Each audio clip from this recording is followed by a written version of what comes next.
Hello दोस्तों, नमस्ते। आज की कहानी है पिताजी की वृद्धाश्रम यात्रा। हेमा और हितेन अपने पिताजी से बहुत प्रेम करते थे, लेकिन फिर भी उनके पिताजी वृद्धाश्रम जाना चाहते थे। पिताजी, आपका एक बैग मैंने तैयार कर दिया है और दूसरा खाना खाने के बाद लगा दूंगी। कुछ और रखना हो तो याद दिला देना। हेमा ने अपने ससुर को खाना परोसते हुए कहा। हाँ बेटा, कोई जल्दी नहीं है। आराम से कल सुबह कर देना। आज तो तुम थक भी गई होगी, तुम सो जाना। पिताजी ने मुस्कुराते हुए जवाब दिया। हेमा ने धीरे से सिर हिलाया और चुपचाप थाली में रोटी रखते हुए अपने विचारों में खो गई। आज पहली बार वह पिताजी को 1 महीने के लिए वृद्धाश्रम भेज रही थी। कोई जबरदस्ती नहीं थी। वह अपने ससुर जी को पति की तरह प्यार करती थी, लेकिन ससुर जी खुद वृद्धाश्रम जाना चाहते थे। हेमा और उसका पति हितेन दोनों नौकरी करते थे। घर में सब कुछ सामान्य चल रहा था। दोनों का व्यस्त जीवन था, मगर घर लौटने के बाद जो सुकून उन्हें मिलता था, उसमें पिताजी की अहम भूमिका थी। पिताजी रिटायर हो चुके थे।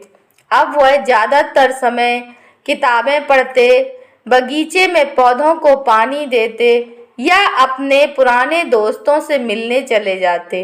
लेकिन पिछले कुछ महीनों से उनके स्वास्थ्य में गिरावट आनी शुरू हो गई थी, मानसिक रूप से और भावनात्मक रूप से। हितेन भी अक्सर अपने पिता को चुपचाप खिड़की के पास बैठे देखते, जहां से वह सूरज को डूबते हुए देखते थे। एक दिन उन्होंने पिताजी से पूछा, क्या कुछ चाहिए आपको पापा? पिताजी ने केवल इतना कहा, बस थोड़ा बदलाव चाहिए। मन करता है कहीं दूर चला जाऊं कुछ समय के लिए। वृद्धाश्रम में मेरे 2 पुराने मित्र हैं, सोचा कुछ समय वहां बिताऊं।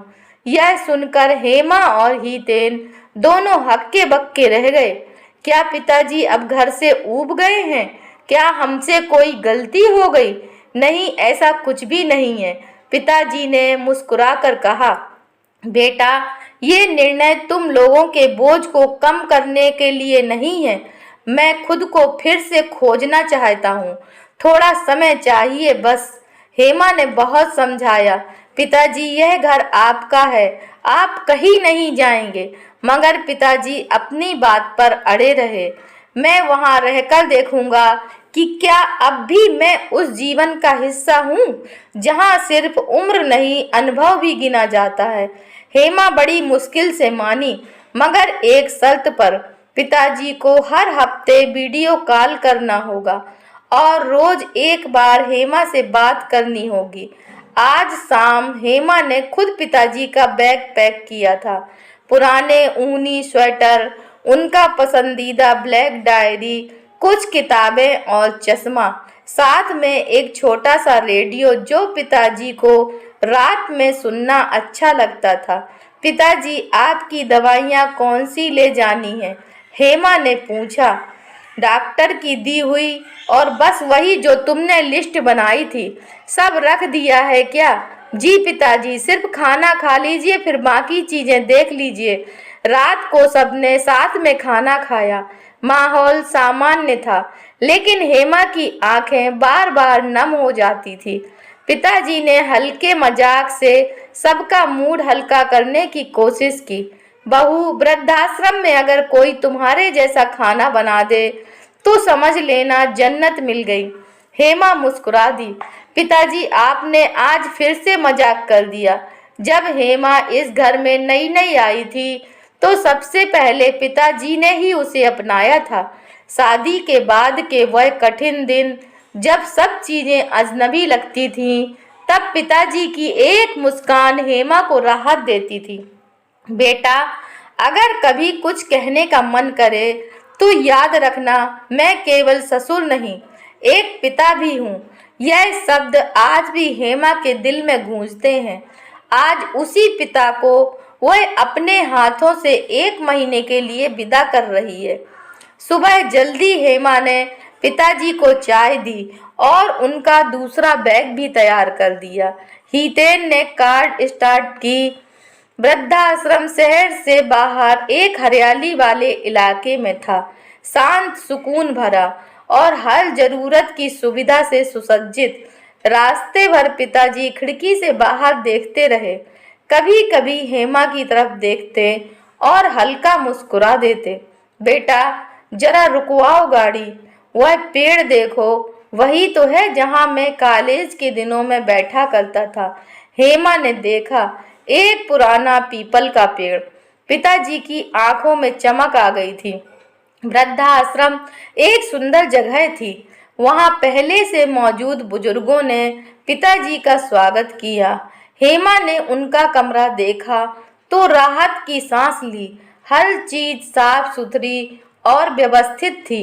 पिताजी, अगर कुछ भी चाहिए तो फौरन फोन करिए, हेमा ने कहा। बिल्कुल ठीक बेटा, और हाँ, खाना भेजने की जरूरत नहीं है, यहाँ भी अच्छा ही मिलेगा। हेमा ने पिताजी के पैर छुए और धीरे धीरे कार की ओर बढ़ी। उसकी आंखें नम थीं, लेकिन दिल में संतोष था कि उसने पिताजी की इच्छा का सम्मान किया। 1 महीना पता ही नहीं चला कि कब गुजर गया। हर हफ्ते के वीडियो कॉल में पिताजी ने अपने नए दोस्तों से मिलवाया और अपनी दिनचर्या साझा की। आज वह वापस आ रहे थे। घर में फिर से चहल पहल थी। हेमा ने वही दाल बनाई जो पिताजी को पसंद थी। हितेन पिताजी को लेने गया। जैसे ही पिताजी अंदर आए, हेमा ने मुस्कुराकर कहा, पिताजी, आपका कमरा तैयार है, और हाँ, खाना खाने के बाद बैग भी खोल दूंगी। कुछ और रखना हो तो याद दिला देना।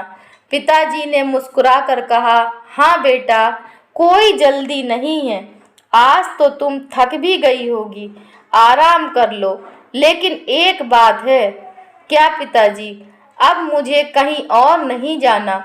मुझे समझ में आ गया है कि घर की दीवारों में नहीं, रिश्तों में जीवन होता है। दोस्तों, कभी कभी हमें अपनों की भावनाओं को समझने के लिए उन्हें थोड़ा समय देना होता है, और फिर रिश्ते और भी मजबूत हो जाते हैं।